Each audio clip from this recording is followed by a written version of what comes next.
why did you want to actually do this? Oh man, just coming up in the game, Mm-hmm. I've had to be my own manager sometimes. I had to be my own publicist, my own producer, my own like everything. Yeah. And I just thought I look at how all the artists now, they're all independent. Yeah. The independent artist is the major artist. Okay. But there's no information, there's nowhere to go. So I was like, let me just do my part, let me contribute, let me give back. Like hip hop, especially in music, has changed my life. So I'm like, let me give back to it some sort of way. So it's really that simple. It's not really complicated. Yeah. It's just like, yo, you don't know about that? All right, cool. Let me give you the info. Because that's what I wish I had. Yeah. I wish I had someone just be like, oh, no, you do it like this. Yeah. Kind of make that path a little faster. You know what I mean? Absolutely. Definitely. All right, well, let's get started then. Cool. Let's talk about actual copyrights we use in the music industry first. All right, cool. So the formal term of a song is a copyright, right? Yeah. Or form of copyright. For music, it's a song. For writers, it's a book. Yeah. So, but the two rights that are associated with it are composition and sound recording. Most people know sound recording is the master. So composition is more like the songwriters and the producers and people, they're composing, they're creating it lyrically, lyrics, melodies, ideas, doing what they got to do. Yeah. But after you do that, you record it. Yeah. And then, we get it out to the world. Yeah. And the way the world hears it is a sound recording. Makes sense. Because it's lyrics and melodies and ideas when you're composing, but when it's actually, you can play it over and over and over and over again, like that ideas in stone. Yeah. That's a sound recording. That's what that is. You know what So in the music industry, let's talk about the publisher that uses one type of copyright, and then of course the label that uses the other one. So yeah, definitely. The record labels, they're focused totally on the sound recording side. Absolutely. They're not focused on the publishing side. Yeah. But the publisher is focusing on the composition side. Absolutely. And those are two different revenue streams. Absolutely. Two completely different revenue streams. Yeah. A lot of creatives kind of mix it up. They mix up, my publishing, I need to get my master. And they don't realize that sometimes that it's actually two separate revenue streams, two different sides of the coin, separate right. Yeah. A whole other world, a whole other rules, a whole nother set of royalties. It's just a whole nother world. Absolutely. So now that we understand the copyright and of course the composition and the sound recording, we're going to focus now on the sound recording purely at this moment. How do we make money from the master recording? Let's start with the DSP. What is DSP? DSP stands for Digital Service Provider. Yeah. Right? That's your Spotify's, your Apples,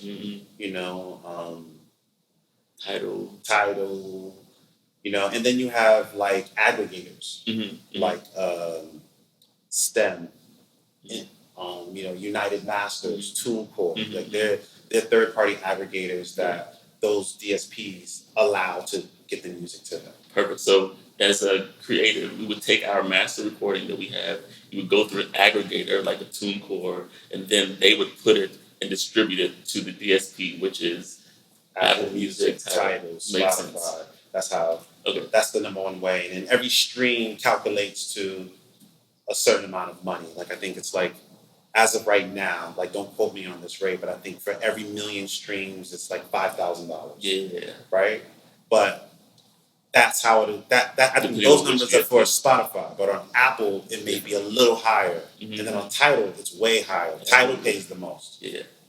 So with that being said, that is absolutely the way to get it from you as an artist to the consumer. One way to monetize. The next way, what about sync licensing? Oh wow, that's a whole other world. Yeah. Right? Sync licensing is with television and film, right? Yeah. When a you can't watch a TV show without any music, right? Yeah. So networks, studios, they're not record labels. Yeah. Right? They're content companies, right? So they're distributing video, right? But you can't have that without any music. So they have to go to the record labels and they have to go to publishers. Yes. To get licenses to use the music that they want in their shows. Love that.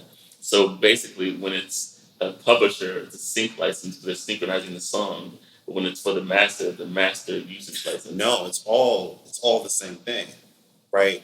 When someone wants to use a song, they need clearance for the composition side, Yeah. and they need clearance for the sound recording side. Yes. So if they, so I'll break it down even simpler for Yeah. you. I want to like keep it super super simple. There's an artist, Yeah. and that artist is signed to what? A record label, Mm. right? Most artists also are with the publisher, Mm. right? So again, it's split in two. They're two separate rights. So Yeah. you're doing sync licensing. Yeah.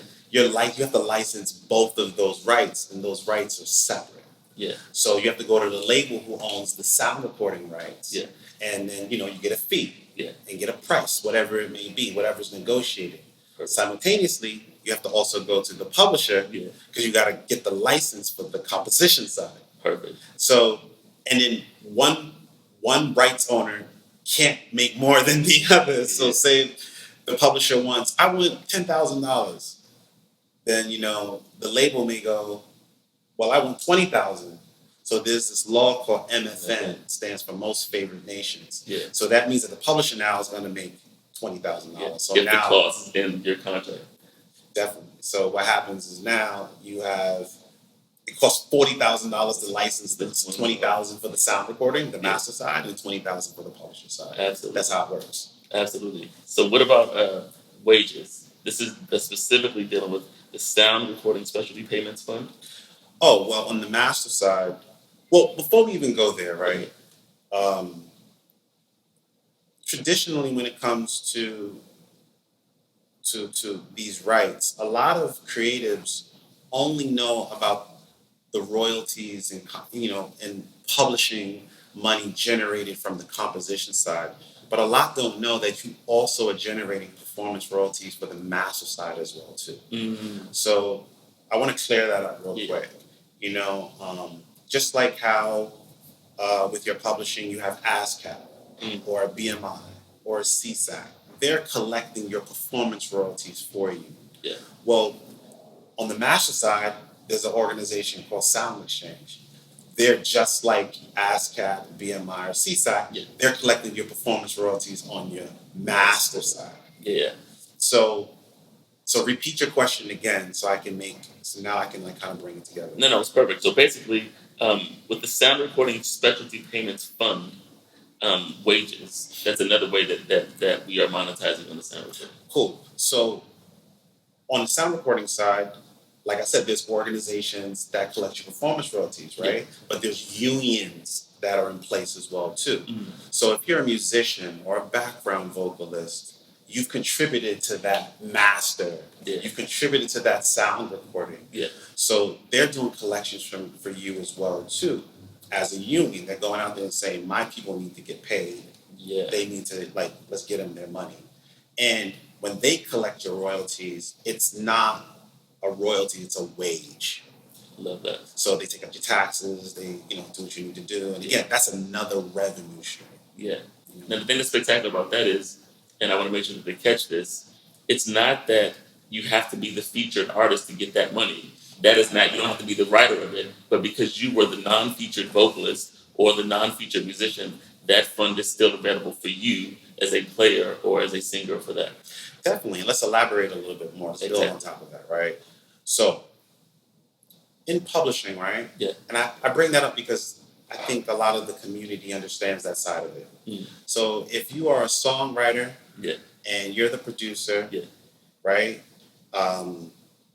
You get splits. Yeah. You know your role. Your role is I'm songwriter, Yeah. I'm the producer. Yeah. How much, whatever your percentage is, you negotiate it, whatever.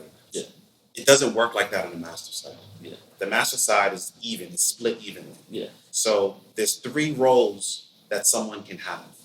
There is the rights owner, Mm-hmm. right? Rights owners are the record label, right? Yeah. That's 50%. Mm-hmm. There's the featured performer, Mm. which is usually the artist. Absolutely. That's 45%. Mm-hmm. And then there's the non-featured performer, which is the musician or background vocalist. Mm.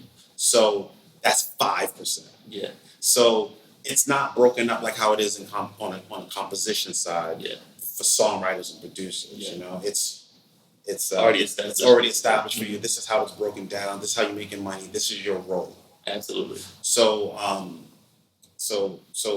That I want people to understand that's how this works on that It's side. already established. There's no negotiating. It's No. already there. And where it gets a little complicated is a producer. Most producers, since they kind of control the master, depending on what the deal is, because I'm talking from a traditional space. Yeah.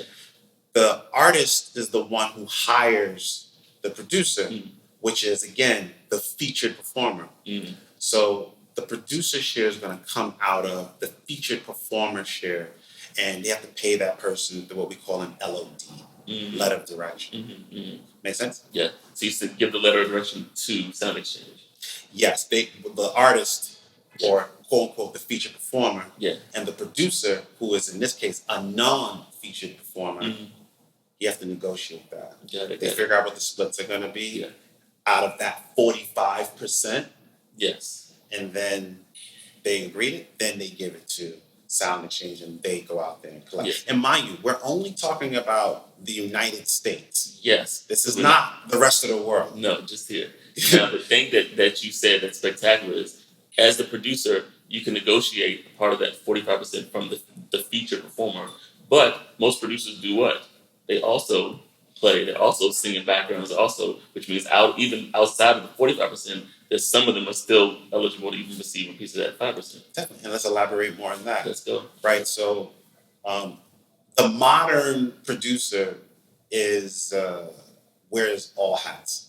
Yeah. Right. Like they're playing keys, they're beatboxing, they're finger snapping, hand claps, they're doing ad libs. Yeah. So, what makes it complicated is that when a producer does a track, he doesn't list all of those things. He just goes, "I'm the producer." That's it. And then you just do what you got to do to make it happen, right? That's what I did, right? Yeah. So it makes it hard for societies in this sound recording space to know who to pay, because they go by your role, they go by your credits. What's listed. So when they see producer, they're like, "Oh, you're gonna get your money, do the LOD with the feature performer." But then you'll be like, "Hey, but I played the keys. That's my voice on there. I did background harmonies. I did that." They're like, "But we don't see those credits." So that money falls into what we call unclaimed royalties. It falls somewhere else, and then you got to figure out how to claim it. Got it. Perfect segue into royalties. Let's talk about that for a second. Specifically, publisher mechanical licenses. All right. When your song is played on, say, Spotify, right? We talked about streaming. We talked about how you make your money. You get 1 million streams, you make $5,000 on Spotify. But there are other royalties that are associated with that stream as well, too. Yeah. So there's a mechanical publisher rate. That's basically there's publishing associated with that master. Yeah. So they want to get their money for that as well, too. So usually you have an administrator or a publisher, or sometimes your publisher is also your administrator. Yeah. They're the ones who will go to Spotify and say, "Hey, give me my bread. Give me that money." Yeah. And then Spotify has to pay them. Yeah. Right? Then there's also non-interactive, how do we say, radio play, right? Yeah. Like the difference. So streaming falls under interactive because you can start and stop it. Yeah. You can go, "Oh, I don't want to hear that song. I'll go to the next one."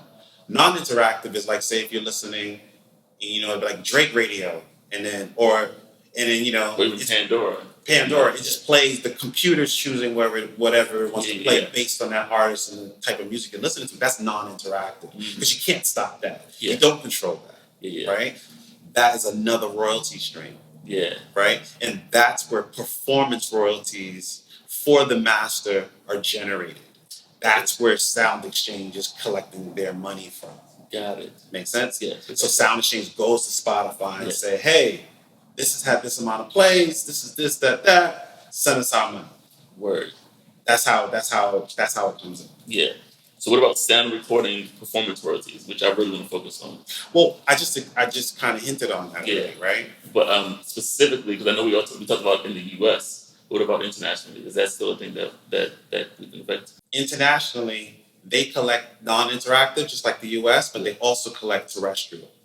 So that's regular radio. Yeah. In the U.S., we don't do regular radio. Got it. There's nothing set up for that. Yeah. That just doesn't exist. So what's the term that they use outside of the U.S.?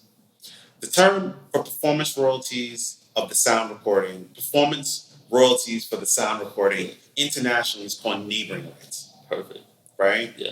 But in the U.S., we technically don't have neighboring rights, but it's still neighboring rights because it's performance royalties for the sound recording side. Yeah. So it's basically our equivalent of neighboring rights in the U.S.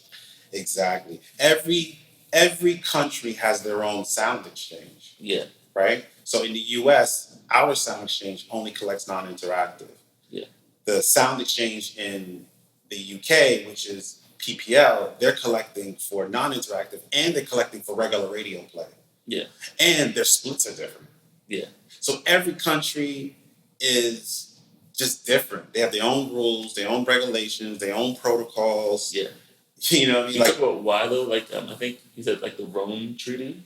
Yeah, like in I think it's like 1961, something like that. I don't remember. Don't quote me. I wasn't alive. Me either.